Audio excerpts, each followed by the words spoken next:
Okay, Tuesday, the 30th of January, 2024. So, role models. There's that old cliche that you are the average of the 5 people you associate with. Yes, that's got some accuracy, some truth behind it, because you start to copy their habits and priorities and values and all the rest. It's osmosis, really. It's almost like the halo effect. You just learn how they think and act and behave. Makes sense. But we can go one step further. And we can say, there's something I've realised. We can say, does this person have a life in one aspect, health, wealth, love, or happiness, that in your point of view is enviable, that you would like? Not that you want to steal it, but you want to copy what they have. If this person's got a life, let's say a relationship, that's amazing, then you would want to listen to him and take his advice on relationships. But if this person over here has got, is on his 3rd failed marriage, then any relationship advice he gives is probably going to be flawed, because it would have almost like the seeds of divorce or the seeds of a failed marriage built in. The advice you take from these different people have different advice on bending on the life you want to have.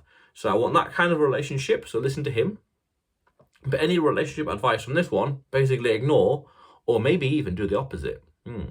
Because I've realised that people have, subjective opinions and values, what they want in life, okay, and subjective experiences. So one person isn't going to be a fully copy and paste their life, listen to everything they say and do, and this person is the opposite. We have to cherry pick what advice we get from people. That's the important way of looking at it, cherry picking.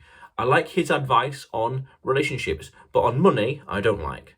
I like his advice on money, but not relationships. And other combinations of exercise, health, travel, language learning, you name it, business. This one's got good advice on living a long time, but he's not got good advice on money, for example. And that guy over here has got good advice on, say, traveling and how to travel around the world. But when it comes to money, he's not very good. But street smart, really good. Things like that. So it's like, you're the average of the 5 people, yes, but also maybe we don't want to be taking their advice verbatim, copy and paste, word by word.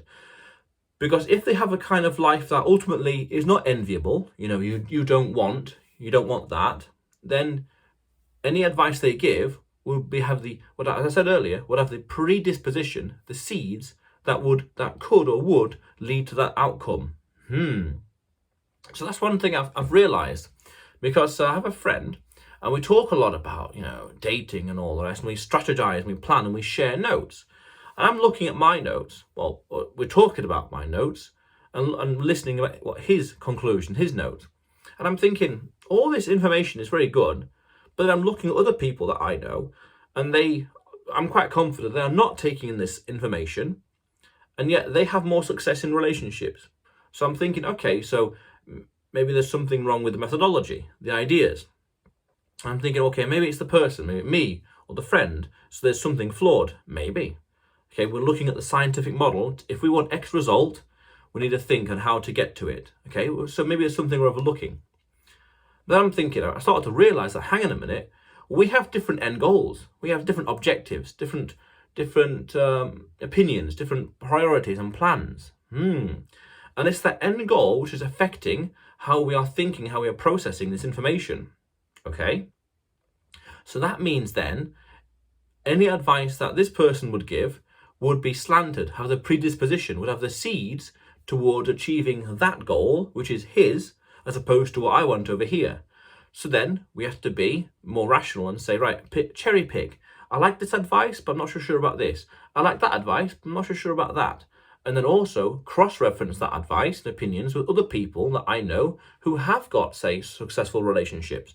So compare this piece of advice, compared to that one, and I judge them on my merits, but also based on what I know, my experiences, my mileage, what I know, what I've seen elsewhere, what I've learned. And then for like a process of meritocracy, so to speak, all happens in here, I decide on the best idea, the best course of action towards my goal. That's something I kind of realised, not the hard way, but the slow way, I'd say.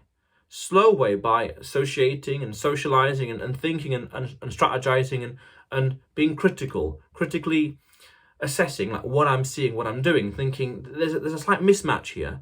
All this information, and yet someone else I know has got a successful relationship, as far as I know, is successful, but does not have access to this information because I'm quite confident he's not searching for it, say on YouTube or on Google. Fair enough. So then I realised that we've all got different goals and priorities. We're all subjective life. Okay, that's extremely simple. But then let's follow logic. We have subjective goals. Therefore, we have lives that are built in different ways, optimized for said goals. That means the survivorship bias here, creeping through. That means if we rely on one person for too much advice, like a mentor, he's not going to have all the answers for all the life's questions. He'll be successful. It's possible to be successful in a lot of fields, a lot of aspects. But then, one, is that what you want?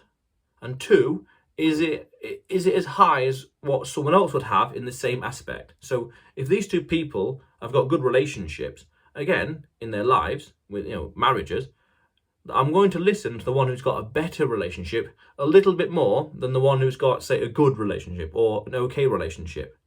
And then the opposite, the same could be true even for money. This one could be okay with money and this one could be really good with money. So I'm going to cherry pick from this person and that person different pieces of advice.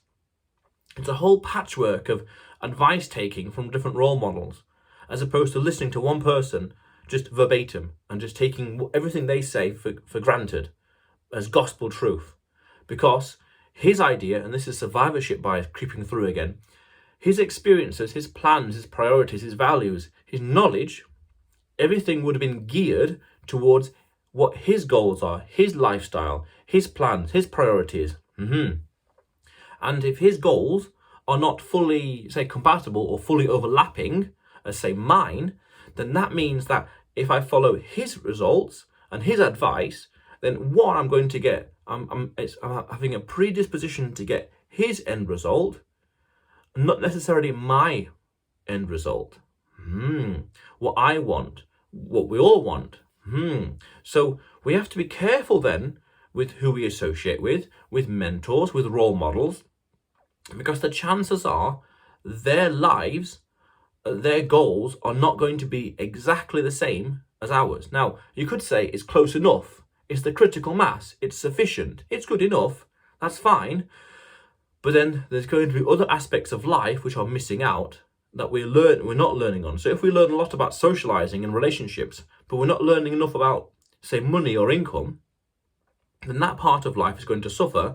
And over time, there's going to be a massive gap in life, and we are going to suffer from that. So then you want other role models, which goes back to you are the average of the 5 people. So then, it reinforces the idea that actually that's a good principle, but also cherry pick. Careful who you listen to, careful what you take in. And then we can go one step further and say, right, we need to learn as much as we can about life. We want books on all kinds of topics. We want ChatGPT, we want Audible, we want podcasts, we want to learn. We want to be a hoover, really, of knowledge, taking in all these data points, all this information, other people's experiences, adventures, all these statistics, and taking it all in. And as I said earlier, we're cherry picking all this information and we're comparing it to what we know, what we've seen, what we've heard from podcasts or read in books or studied on ChatGPT, things like that. So really, in one way, and obviously, we are a life learning machine. We're taking in information all the time to find from multiple sources to find the best course of action for our own.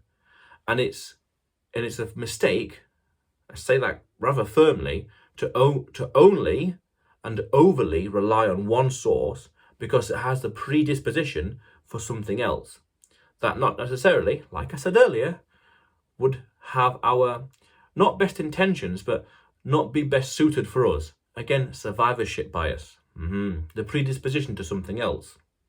What worked for someone might not work for me. What worked for me might not work for you. What worked for you might not work for me. Interesting. Very interesting little observation. So role models, we have to be careful with them. And we have to study and take in information all the time. Powerful, powerful stuff. Podcasts, videos, you name it. The source doesn't particularly matter. What matters is the reliability and the variation of ideas, taking new ideas constantly to challenge our preconceived notions, to challenge our beliefs, not for the sake of it, but for being critical, and not for double guessing and being unsure, but for reviewing our beliefs constantly. Am I doing the best thing I can? Am I doing the most optimal? Am I making the most optimal decision that I know of? What else could I do? Because I've also, as a quick side note, I've started to realize that there's always a third or a fourth or a fifth option. There's always and often more nuanced ways of approaching problems, dilemmas, scenarios. It's quite interesting, quite powerful when you think about it. Raise the stakes and follow the logic. Nice. So, otherwise, you will see me tomorrow.